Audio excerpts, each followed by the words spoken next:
राधे राधे गुरुजी। जी। मेरा दो प्रश्न है। पहला प्रश्न कि भूत प्रेत जैसे कुछ होते हैं? भूतपूर्व राष्ट्रपति होता है कि नहीं? क्योंकि मैं भगवान को मानती हूँ, तो मेरे पेरेंट्स कहते हैं अगर भगवान होते हैं तो भूत भी होते हैं। भूत होते हैं ना, भूतपूर्व सरपंच, भूतपूर्व राष्ट्रपति, भूतपूर्व विधायक, भूतपूर्व सांसद, ये सब भूत ही तो हैं। नहीं लगा नाम भाई? इनके नाम के आगे भूत लगा है कि नहीं? और यदि इनके नाम के आगे भूत ना लगा हो तो ये बुराई मान जाते हैं कि लो हमें भूल गए। इनके नाम के आगे लगा है भूतपूर्व राष्ट्रपति। और मेरा दूसरा प्रश्न है पहले कि पूरा पहला वाला सुन लो। अब बताओ कि भूत होते हैं कि नहीं? होते हैं। हाँ हैं आपके। लेकिन जैसे आपके गांव में रहती हो, शहर में रहती हो?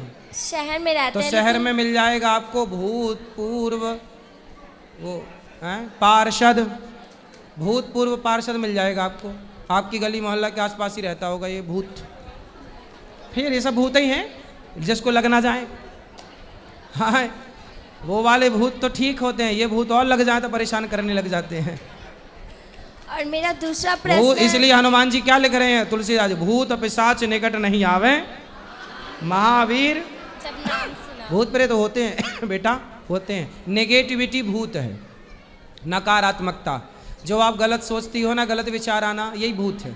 नेगेटिविटी कि मैं मर जाऊं, मैं क्या करूंगी, मेरे लिए तो नौकरी लगी नहीं, अब मैं क्या करूंगी, क्या करूंगा। ये जो नेगेटिविटी घुस रही है, वो वही नेगेटिविटी, नकारात्मकता को भूत कहते हैं। और मेरा कहना है कि जैसे मंदिर ना जाने के बजाय अगर हम अपने ही अंदर भगवान को मानने लगे तो ये जरूरी है कि मंदिर जाना जरूरी है? अपने अंदर ही मानने लगे कि भगवान हैं। जैसे अगर मान ले कि हमारे आसपास हर जगह भगवान है तो जरूरी है कि मंदिर जाना जरूरी है? आसपास तो हवा बहुत होती है, पर गर्मी लगती है तो कूलर एसी काहे चलाती हो?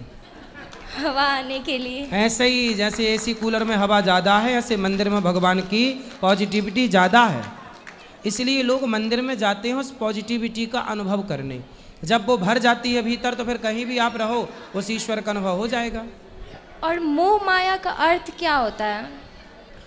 मोह माया का अर्थ है, मोह किसे कहते हैं? जैसे किसी का, बूढ़े बूढ़ी स्त्रियों का नहीं, बूढ़ी बूढ़ी स्त्रियां कह रही है मेरी बेटी है, मेरा बेटा है, मेरा पोता है, मेरी पोती है। दिन भर वो बुढ़िया मरने वाली है, ये नहीं कि राम राम जपे, पोता पोता पोता जप रही है, पोता पोता पोता। यही मोह है कि बुढ़ापे में भी ना 90 साल की बुढ़िया चाबी लिए घूम रही है ना। ये नहीं कि अब चाबी आवी सौंपे, भगवान का चिंतन करे, नहीं। तो मोह उसका चाबी में और पोता पोती में है, भगवान में नहीं है। यही मोह है। और माया, धन्यवाद। माया किसे कहते हैं? भगवान की मम माया दुरत्यया, जो है नहीं पर दिखाई पड़े उसका नाम माया है। कथा में समझाते हैं विस्तार से इसको। राधे राधे गुरुजी। जी जी गुरुजी, मेरा ये प्रश्न है कि जैसे कि आपने अभी बोला मंदिर में आने में पॉजिटिविटी फील होती है, लेकिन मैं वृंदावन आई हूँ लेकिन मुझे वैसा फील नहीं हुआ जैसा मैं इमेजिन करती हूँ, जैसे कि हरियाली, कृष्ण जी, गोपियाँ।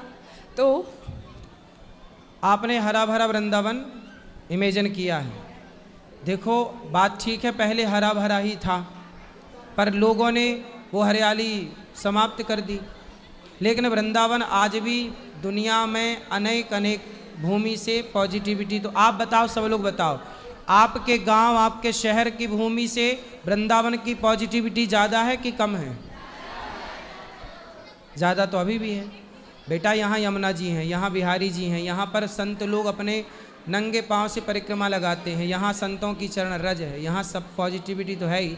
रही बात हरियाली की, तो हरियाली अब धीरे धीरे मेंटेन हो रही है। पेड़ पौधे देखो बचा, हम लोग कितना बचाते। देखो ये पूरा गौरी गोपाल बन गया, लेकिन सामने आपने देखा होगा दरवाजे के पास 3 पेड़ लगे हैं। पूरा बन गया, हमने उन पेड़ों को क्षति नहीं पहुंचने दी। आज तक वो बनने के टाइम से लेकर आज तक जस के तस जीवित खड़े हैं। तो बचाए तो बच गए। गुरुजी एक और क्वेश्चन, जैसे मेरी मम्मी मतलब दिन भर ही आपका कथा या फिर जो भी भजन होता है सुनती है, तो कोई एक चैनल होता है सिर्फ भजन आते, जैसे आपके चैनल पे सिर्फ कथा आते, तो कोई ऐसा चैनल जिस पे सिर्फ भजन आता? तो चैनल हम सर्च करके बताएंगे फिर आपको। राधे राधे गुरुजी।